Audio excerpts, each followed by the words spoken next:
Cabinet विस्तार को लेकर लंबे समय से चर्चा है। अब तो बिहार चुनाव भी निपट गया। कुछ गाए बगाए लोग दबे स्वर में जरूर बीजेपी वाले कह रहे हैं, खुलकर कोई नहीं कह रहा, सब यही कह रहे हैं कि ऑल इज वेल है। कैबिनेट विस्तार से ज़्यादा बड़ा बयान भगत सिंह कोश्यारी का चल रहा है और वो कह रहे हैं कि जो है अब नेतृत्व परिवर्तन नहीं होना चाहिए। पुष्कर सिंह धामी को 10 साल का और कार्यकाल मिलना चाहिए। जितना आज तक हुआ वो सब पे मिट्टी डालो, अब आगे बढ़ना चाहिए। कि भगत सिंह कोश्यारी कैबिनेट मंत्री के रूप में शपथ लेने आए, अब भगत सिंह कोश्यारी गायब। जब खंडूड़ी को नहीं हटाया गया, उन्होंने राज्यसभा से इस्तीफा दे दिया। मतलब उन्होंने उस दिन तक जो है भाजपा हाईकमान के नाकों चने चबा के रखे। क्या वास्तव में इलेक्शन आने से पहले भारतीय जनता पार्टी का हाईकमान जो 5 मंत्री पर के नहीं भर पा रहा है, क्या वो कुछ इससे और बड़ा सोच रहा है? धन सिंह रावत कह रहे हैं कि पुष्कर सिंह धामी सरकार में जो 26,000 भर्तियां हुई है, सरकारी नौकरियां मिली हैं, उनमें से 21,000 सिर्फ धन सिंह रावत के 2 विभागों से, शिक्षा और स्वास्थ्य से मिली है। तो आप जब 6 मंत्रियों को चेक करने जा रहे हैं कि मंत्री वहाँ काम कर रहे हैं या नहीं कर रहे हैं, तो अगर आपके पास 5 मंत्री और होते तो आप 11 जगह जाते। जो आज भगत सिंह कोश्यारी कर रहे हैं, वो कह रहे हैं कि नहीं, इनको 10 साल का और टाइम दो। तो क्या आप सिर्फ अपनी कुर्सी बचाने के लिए ऐसा कर रहे हैं, या भगत दा को भी लगता है कि अगर इनकी कुर्सी बच गई तो सब कुछ ऑल वेल चलता रहेगा? ये परिवहन से लेके समाज कल्याण से लेके और जितने शहरी विकास से लेके बड़े बड़े तमाम विभाग जो जनता को डायरेक्ट कनेक्ट करते हैं, उन सब में भी जब आप नहीं किसी को बैठा पा रहे हैं, तो इसका मतलब असंतोष का लेवल बहुत हाई है।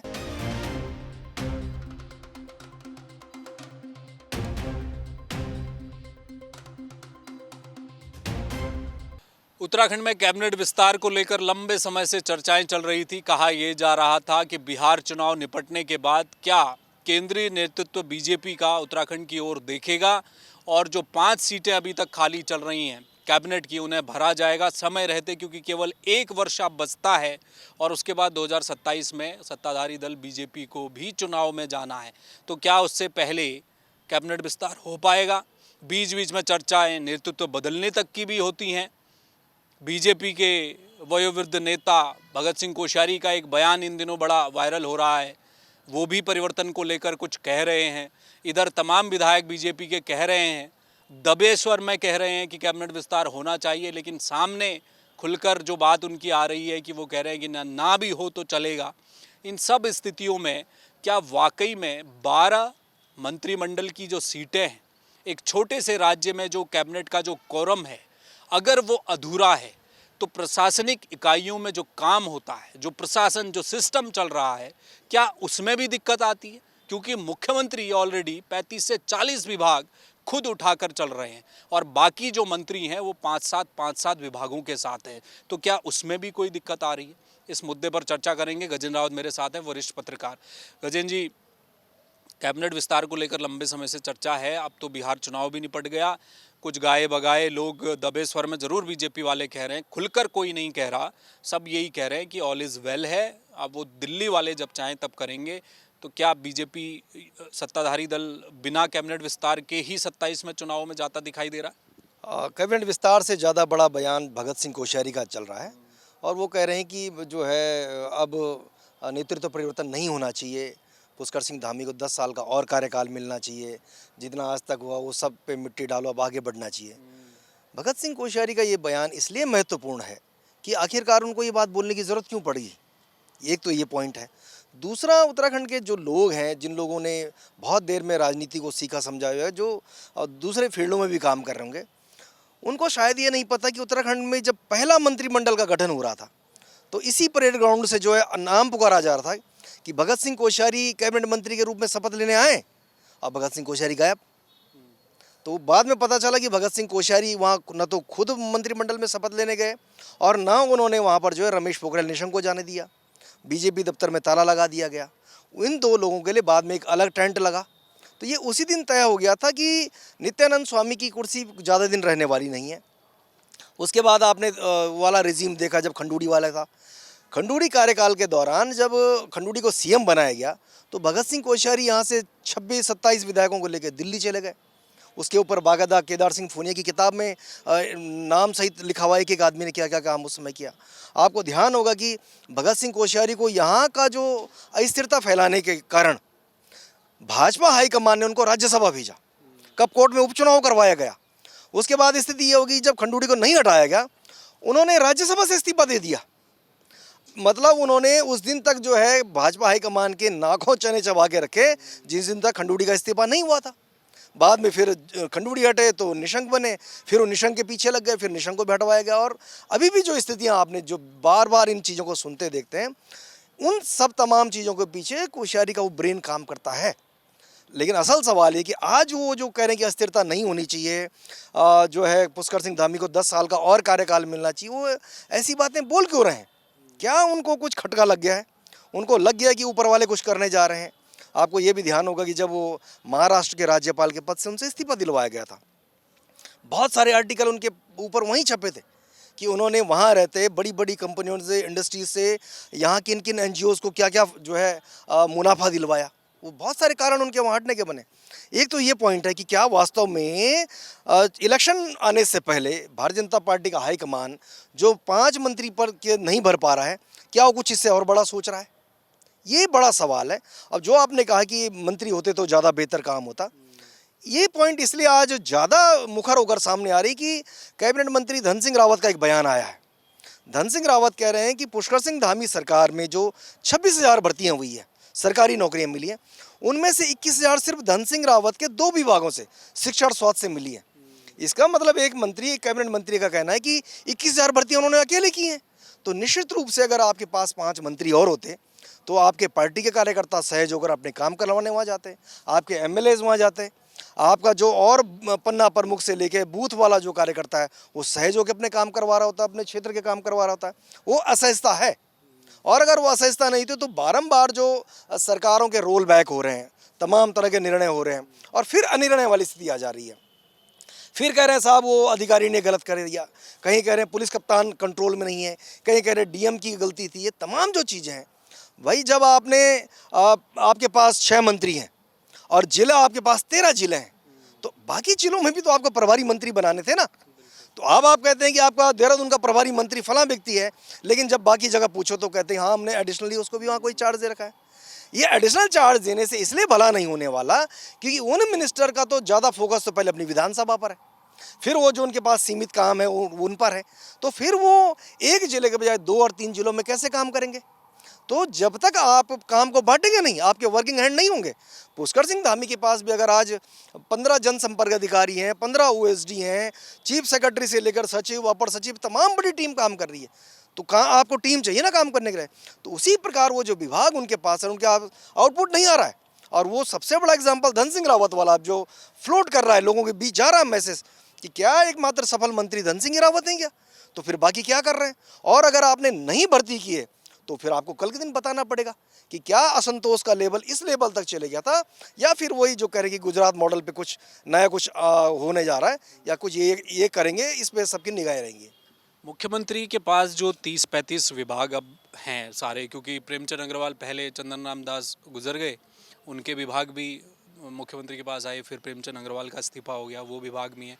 ऑलरेडी पहले से करीब 24-25 विभाग मुख्यमंत्री के पास थे ही जब 2022 में वो आए। और दूसरी तरफ जो मंत्री हैं, जो लोग 6 मंत्री हैं, 7 मंत्री हैं, वो उनके पास 5-5, 6-6 विभाग हैं। आपको ऐसा लगता है कि 13 जिले हमारे राज्य में, छोटा राज्य भले ही है, छोटा है तभी तो 12 का कोरम बनाया गया कि 12 मंत्री हो सकते हैं, ये इन 12 से काम चलेगा। तो मुख्यमंत्री पर बोझ ज़्यादा है, इसीलिए हमको ये दिख रहा है कि कई ऐसे प्रकरण हुए जहाँ पर आपने भी कहा कि रोल बैक की स्थिति आती है। मुख्यमंत्री का अपना सलाहकार मंडल हो सकता है, लेकिन मंत्री भी हाथ कान नाक पांव सब हैं, तो वो कमी खल रही है क्या उत्तराखंड में प्रशासनिक तौर पर? आपको लगता है कि अगर फुल फ्लैश मंत्री होते, सारी सीटें भरी होती, तो ज़्यादा बेहतर काम कर पाती? कुछ दिन पहले पुष्कर सिंह धामी का एक वीडियो आया और उसमें वो विधानसभा में भ्रमण कर रहे थे, मंत्रियों के कक्ष में जा जाकर देख रहे थे कि कोई क्या कर रहा है, काम हो रहा नहीं हो रहा, ये चेक कर रहे थे। तो आप जब 6 मंत्रियों को चेक करने जा रहे हैं कि मंत्री वहाँ काम कर रहे हैं या नहीं कर रहे हैं, तो अगर आपके पास 5 मंत्री और होते तो आप 11 जगह जाते। वहाँ पर 11 मंत्रियों के पास वहाँ पर हर जगह 200-200, 400-400 लोग जा रहे, अपनी समस्याओं का समाधान करते थे। और हमने तो इनको और बड़ा एक्सपेरिमेंट करते देखा। आप भूल गए कि भाजपा दफ्तर में जनता दरबार लगता था, उस जनता दरबार में कैबिनेट मिनिस्टर बिठाए जाते थे, वो वहाँ पर जनता की सुनवाई होती थी, और वहाँ पर जो अपने काम को लेकर लोग आते थे, सहजता से आते थे। हर हफ्ते 2 दिन बैठते थे मंदिर। मतलब आप 2 दिन जब वहाँ जनता दरबार लगा रहे थे, तो इसका मतलब आप जनता के नज़दीक जाना चाह रहे थे। आप जनता की समस्याओं को टेक ऑफ करना चाहते थे। आप सुनना चाह रहे थे कि भाई बताओ आपकी समस्याएं क्या है। क्या अब आप सब पर पर्दा डालना चाह रहे हैं, या अब हमने मान लिया कि वो जो आपके प्रयोग थे वो सारे असफल हो गए, या आप सारे के सारे पदों को एक जगह उनको जो है पकड़ के रखना चाहते हैं? अगर ये सब चल रहा है तो निश्चित रूप से जो 47 विधायकों का आज जो सिस्टम यहाँ बना हुआ है, आप उनसे पूछ लीजिए उनमें से कितने विधायक हैं। उन विधायकों से अगर इतना भी पूछ लें कि आपको जो ये कहा गया था कि आप 10-10 करोड़ रुपए की योजनाएं लेकर आए और आपके क्षेत्र में काम होंगे, उनमें से वो 10 करोड़ रुपए की योजनाएं अभी 10 कदम आगे नहीं बढ़ पाई हैं। क्यों नहीं बढ़ पाई हैं? अधिकारी आपके पास वही, वो उस फाइल को लेकर घूम रहा है, वो कह रहा है अभी मुख्यमंत्री जी बताएंगे, मुख्यमंत्री जी फलां विभाग की बैठक लेंगे तब जाके होगा। कब होगा? परिवहन से लेके समाज कल्याण से लेके और जितने शहरी विकास से लेके बड़े बड़े तमाम विभाग जो जनता को डायरेक्ट कनेक्ट करते हैं, उन सब में भी जब आप नहीं किसी को बैठा पा रहे हैं, तो इसका मतलब असंतोष का लेवल बहुत हाई है। और ये असंतोष का लेवल ऐसा ना हो कि कल के दिन जब आप इलेक्शन के फील्ड में जाएंगे तो निश्चित रूप से आपसे पूछा जाएगा कि भाई क्या ऐसे क्या आफत आ गई थी, ऐसा क्या मामला था कि अब मंत्रिमंडल का। अच्छा, ये भी नहीं है कि ये कह नहीं रही हैं, 10 बार मुख्यमंत्री के बयान आ गए। महेंद्र भट्ट जो उनके प्रदेश अध्यक्ष हैं, उनके तो हर महीने बयान आ रहा है। जब से अध्यक्ष बने उससे पहले से भी कह रहे हैं कि बना रहे बना रहे बना रहे। आज वहाँ स्थिति क्या हो गई है कि रेखा आर्य से लेके सुबोध नियाल से लेके सौरभ बोगड़ा से लेके सतपाल महाराज, मतलब 80% मंत्रिमंडल में कौन लोग हैं जो कांग्रेस से आप लेकर आए हैं। भारतीय जनता पार्टी का जो ग्रास रूट का जो वर्कर है वो नहीं जाता वहाँ, वो असहज महसूस करता हुआ उनके सामने जाने में। उसको पता है उन्होंने कल तक तो इनके खिलाफ नारेबाजी करी है, इनके मुर्दाबाद के नारे लगाए हैं, वो सहज और वहाँ जाता ही नहीं है। तो एक तो दिक्कत ये है कि क्या आप अब भाजपा और कांग्रेस के उस ट्रैप में कहीं हैं। दूसरा ये है कि अगर आप इस बात पे निर्णय नहीं ले पाएंगे तो निश्चित रूप से ये सवाल खड़े होंगे जो आज भगत सिंह कोश्यारी कर रहे हैं। वो कह रहे हैं कि नहीं, इनको 10 साल का और टाइम दो। तो क्या आप सिर्फ अपनी कुर्सी बचाने के लिए ऐसा कर रहे हैं, या भगत दा को भी लगता है कि अगर इनकी कुर्सी बच गई तो सब कुछ ऑल वेल चलता रहेगा? ये वो तमाम सवाल हैं जिनका जवाब उत्तराखंड का बेरोजगार ढूंढ रहा है, उपनल वाले कर्मचारी ढूंढ रहे हैं। और इस प्रदेश में जहाँ जहाँ लोग सड़कों पर खड़े हैं, कोई बिजली के लिए, कोई स्वास्थ्य के लिए, कोई शिक्षा के लिए, कोई चिकित्सा के लिए, तमाम विषयों पर जहाँ जहाँ लोग खड़े हैं वो सारे सवाल यहीं पर आकर खड़े होंगे कि अगर वो जहाँ जहाँ लोग प्रोटेस्ट कर रहे हैं उन प्रोटेस्ट में कोई मिनिस्टर जाता, समाधान निकालता, लेकिन जब आपके पास है ही नहीं तो आप वहाँ भेजोगे किसको? ये वो तमाम दिक्कतें हैं। एक सवाल मेरा और यहाँ पर है गजन जी, क्या उत्तराखंड में जैसे हमने देखा त्रिवेंद्र सिंह रावत मुख्यमंत्री थे, उन्होंने भी एक आध सीटें अपनी छोड़कर चले थे, वो भी एक अनार 100 बीमार की स्थिति है। इससे अच्छा है कि अनार को सजा कर रखिए, काट कर क्यों बंटवाना। अगर बढ़ जाएंगी सीटें तो ज़्यादा विरोध होगा, ज़्यादा विरोध होगा तो मुख्यमंत्री की कुर्सी तक। यहाँ तो हर दिन गली चौराहों पर चर्चा नेतृत्व परिवर्तन की होती ही है। भगत सिंह कोश्यारी तक कह रहे हैं कि आप बंद करो भाई ये चर्चा। तो क्या वो सेफ करने का भी एक जरिया है कि कैबिनेट की बर्थ खाली रहे, ताकि जो विधायक बीच बीच में बयानबाजी, नाराज़गी आती है उनको बिठाकर कहा जाए कि ठीक है आप आ रहे हैं, तो वो सब मैनेज करने का गेम तो नहीं हो रहा? मेरा मानना ये कुछ भी कर रहा हूँ, इस सारी प्रक्रिया से सबसे बड़ा नुकसान उत्तराखंड का हो रहा है, उत्तराखंड के मुद्दों का हो रहा है, उन विभागों का हो रहा है जो विभाग बेलगाम हो गए एक प्रकार से। मुख्यमंत्री कितनी जगह उनको वॉच करने जाएंगे? आप क्यों नहीं उनको भर पा रहे हैं? और अगर आप मतलब ये लटका के रखेंगे कि भाई अंगूर का गुच्छा वहाँ लटका के रख दो और सबको बोलो कि भाई अभी आपने यहाँ तक पहुँचना है, तो आपको ध्यान होगा कि जब त्रिवेंद्र सिंह रावत हटाए गए तो फिर जो तीरथ सिंह रावत हटे, उसके बाद जो धामी के बनने के बाद इनको मंत्रिमंडल के सारे पद भरने पड़े। उसके बाद इन्होंने पुराने से पुराने बिशन सिंह चुफाल से लेके और वो बंसीधर भगत, इन तमाम लोगों को लेकर आए। तो इनको इस बात का तो डर है इनके मन में, निश्चित रूप से इनके जो अनुभव हैं। और फिर जब आप फील्ड में गए तो आपने देखा कि जिस चेहरे के ऊपर आप फील्ड में गए वो खुद का चुनाव हार गए। तो ये जितने भी प्रयोग इनके मन में होंगे, या जो डर है, या डर का भाव है, या जो कुछ भी किया जा रहा है, कहीं ना कहीं असंतुष्टि जरूर है। और मेरा मानना है कि इतनी सारी बार कहने के बाद अगर ये भाजपा हाईकमान को ये समझा नहीं पा रहे हैं कि हमें निश्चित रूप से भाई वर्किंग हैंड चाहिए। अभी आपने देखा कि पंचायतों में उपचुनाव हो रहे हैं ना, क्यों करवाए जा रहे हैं? कि भाई वहाँ पर पद खाली हैं, करवा रहे हैं ना आप, प्रधानों के करवा रहे हैं, ब्लॉक के करवा रहे हैं, क्षेत्र पंचायत को, ग्राम पंचायत सदस्य को करवा रहे हैं। क्यों करवा रहे हैं? वहाँ भी बोलिए ना आपकी नहीं भाई, वहाँ भी काम चल रहा है, वहाँ करवाए, अपने 27,000 पदों पे आपने करवा रहे हैं, लेकिन यहाँ आपसे 5 पद नहीं भरे जा रहे हैं। ये सवाल है और ये सवाल निश्चित रूप से 2027 के एक बड़ा सिरदर्द इनके लिए होगा। बहुत शुक्रिया। Thank you. तो ये थे गजेंद्र रावत। देखिए, सरदर्द तो होने वाला है सत्ताधारी दल भाजपा के लिए। चुनाव नज़दीक है, महज 1 साल का वक्त बचा है, और अगर मंत्रिमंडल में इस वक्त नए चेहरों को शामिल किया जाएगा तो वो 1 साल बेहतर काम कर पाएंगे। ये मैं बीजेपी के नज़रिए से बात कर रहा हूँ। जनता ऑलरेडी परेशान इसलिए है क्योंकि विभागीय मंत्री न होना, किसी क्षेत्र का कोई विधायकी मंत्री बनेगा, और विधायक अगर कहीं का मंत्री हो तो उस तमाम आसपास की 4-5 विधानसभाओं से एक जरिया बन जाता है देहरादून पहुंचने का, विधायक जी के दफ्तर पहुंचने का, मंत्री जी के यहाँ तक पहुंचने का, कि अपने क्षेत्र के मंत्री हैं। वो कमी खल रही है। लोगों के क्या काम नहीं हो रहे, सुनवाई नहीं हो पा रही है। एक तरफ एक मंत्री कहते हैं कि 21,000 की भर्ती अकेले एक विभाग में उनके यहाँ हो गई, तो बाकी मंत्री होते तो हो सकता है वहाँ 10,000 हो जाती, तो इतने लोगों को रोज़गार भी मिलता। तो काम सफ़र कर रहा है। और दूसरा सबसे बड़ा एक जो कमी देखी जा रही है, बड़े बड़े मुद्दे, बड़ी बड़ी नीतियाँ विधानसभा में बन रही हैं, वो सबसे पहले कैबिनेट में ही आती हैं।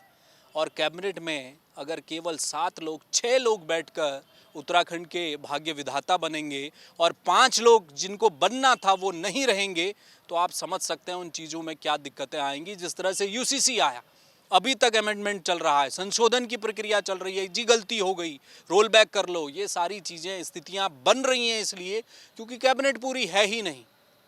कोई अच्छा दिमाग, बौद्धिक स्तर जो नेताओं का ठीक हो, अच्छे जो लोग हैं वो आए कैबिनेट में, बेहतर काम करें, बेहतर नीतियां बनाएं, तो जरा उत्तराखंड विकास की पटरी पर और तेज दौड़े। कैमरामैन मयूर उपाध्याय के साथ हेम भट्ट, जय भारत टीवी। आप देख रहे हैं जय भारत टीवी।